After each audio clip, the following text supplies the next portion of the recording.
ಎಲ್ರಿಗೂ welcome back to Suhasini vlogs. ಇವತ್ತಿನ recipe simple ಆಗಿ ಕೂಲಾಗಿ ಮಸ್ಕ್ ಮೆಲನ್ ಜ್ಯೂಸ್ನ ಯಾವ ರೀತಿ ಮಾಡ್ಕೊಳ್ಳೋದು ಅಂತ ತೋರಿಸ್ತಾ ಇದ್ದೀನಿ.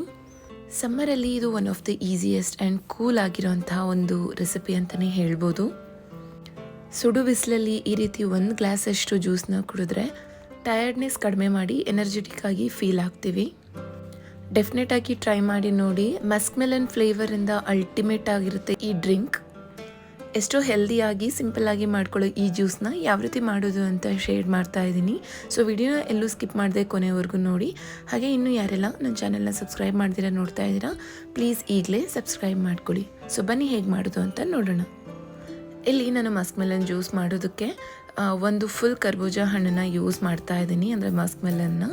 ಸೊ ಇದನ್ನು ಕಟ್ ಮಾಡ್ಕೊಂಡಿದ್ದಾದಮೇಲೆ ಇದರಲ್ಲಿ ಸೆಂಟರಲ್ಲಿರೋಂಥ ಬೀಜಗಳನ್ನ ನಾನು ಸೈಡ್ಗೆ ತೆಗ್ದಾಕ್ತಾ ಇದ್ದೀನಿ.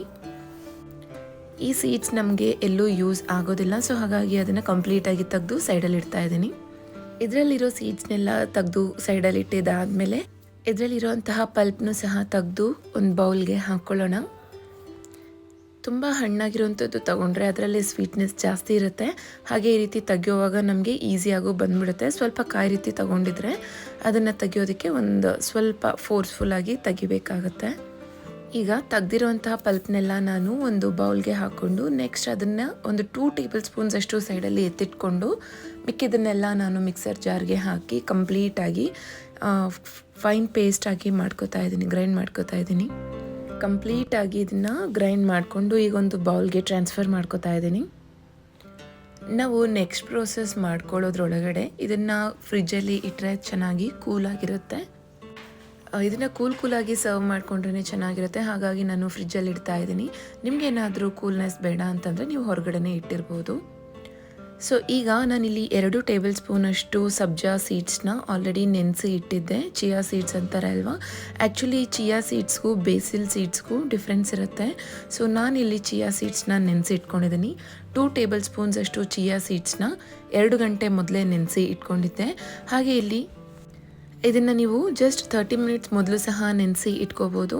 ಇನ್ನೊಂದು ಬೌಲಲ್ಲಿ ನಾನು 1/4 ಕಪ್ ಆಗೋಷ್ಟು ಸಬ್ಬಕ್ಕಿನ ಚೆನ್ನಾಗಿ ವಾಶ್ ಮಾಡಿ ನೆನೆಸಿಟ್ಟಿದ್ದೆ. ಮಿನಿಮಮ್ 1 ಅವರ್ ನೆನೆಸ್ಕೊಂಡ್ರೆ ಸಾಕಾಗುತ್ತೆ. ಸೊ ಇನ್ ಕೇಸ್ ನೀವು ನೆನೆಸಿಲ್ಲ ಮರ್ತೋಗಿದ್ದೀರಾ ಅಂತಂದ್ರೂ ತೊಂದರೆ ಇಲ್ಲ, ಅದನ್ನು ತೊಳೆದು ಮತ್ತು ಡೈರೆಕ್ಟಾಗಿ ಕುಕ್ ಮಾಡ್ಕೋಬೋದು. ಮೊದಲೇ ನೆನೆಸ್ಕೊಳ್ಳೋದ್ರಿಂದ ನಮಗೊಂದು ಸ್ವಲ್ಪ ಬೇಗ ಕುಕ್ ಆಗುತ್ತೆ ಅಂತ ಅಷ್ಟೇ. ಸೊ ಈಗ ಒಂದು ಬೌಲ್ಗೆ 2 ಕಪ್ಪಷ್ಟು ವಾಟರ್ನ ಆ್ಯಡ್ ಮಾಡಿಕೊಂಡು ನೆನೆಸ್ಕೊಂಡಿರೋಂಥ ಸಬ್ಬಕ್ಕಿನ ಆ್ಯಡ್ ಮಾಡಿ ಚೆನ್ನಾಗಿ ಕುದಿಸ್ಕೋಬೇಕಾಗತ್ತೆ.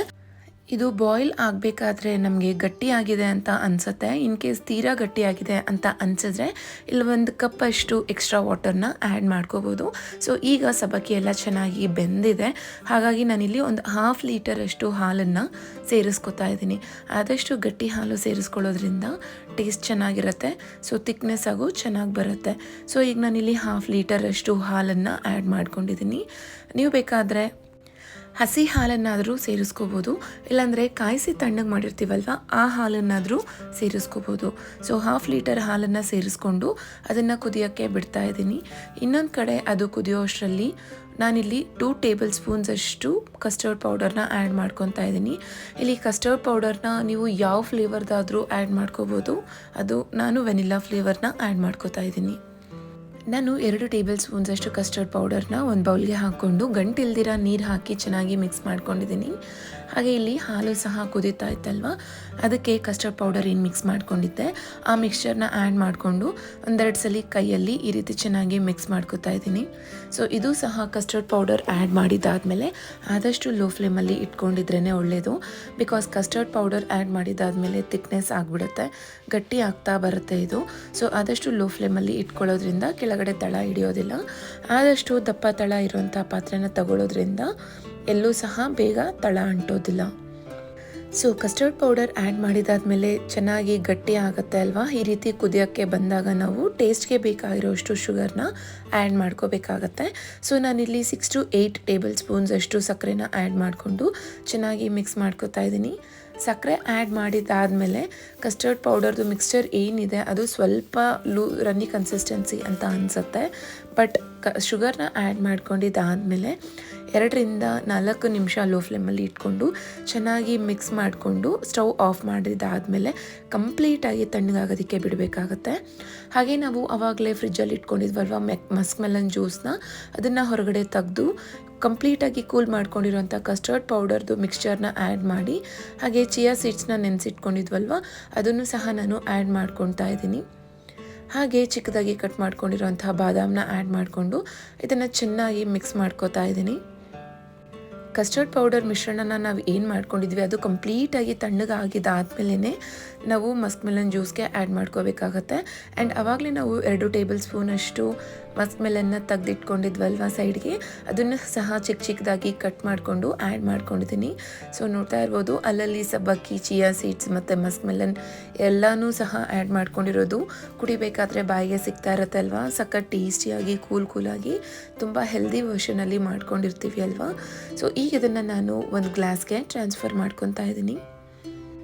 ನೀವು ಈ ರೀತಿ ಗ್ಲಾಸ್ಗೆ ಹಾಕ್ಕೊಂಡು ಇನ್ನೇನು ಸರ್ವ್ ಮಾಡ್ಕೊಳ್ಬೇಕಾದ್ರೆ ಇದಕ್ಕೆ ಐಸ್ ಕ್ಯೂಬ್ಸ್ನು ಸಹ ಆ್ಯಡ್ ಮಾಡ್ಕೋಬೋದು. ಯಾರು ಮಸ್ಕ್ ಮೆಲನ್ ಜ್ಯೂಸ್ನ ಫ್ರಿಜ್ಜಲ್ಲಿ ಇಟ್ಟಿರಲ್ವೋ ಅಂಥವರು ಈ ಟೈಮಲ್ಲಿ ನೀವು ಐಸ್ ಕ್ಯೂಬ್ಸ್ನ ಆ್ಯಡ್ ಮಾಡ್ಕೋಬೋದು.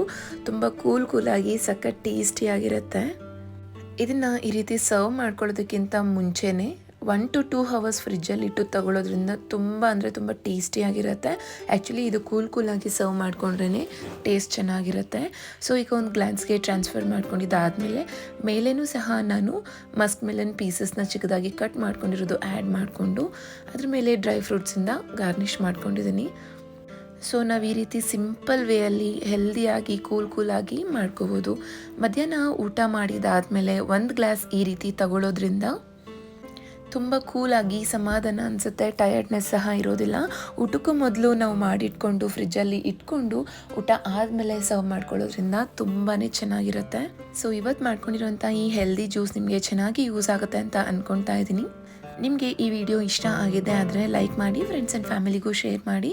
ನೆಕ್ಸ್ಟ್ ರೆಸಿಪಿ ಜೊತೆ ನೆಕ್ಸ್ಟ್ ವಿಡಿಯೋದಲ್ಲಿ ಸಿಗ್ತೀನಿ. ಅಲ್ಲಿವರೆಗೂ ಎಲ್ರಿಗೂ ಬಾಯ್.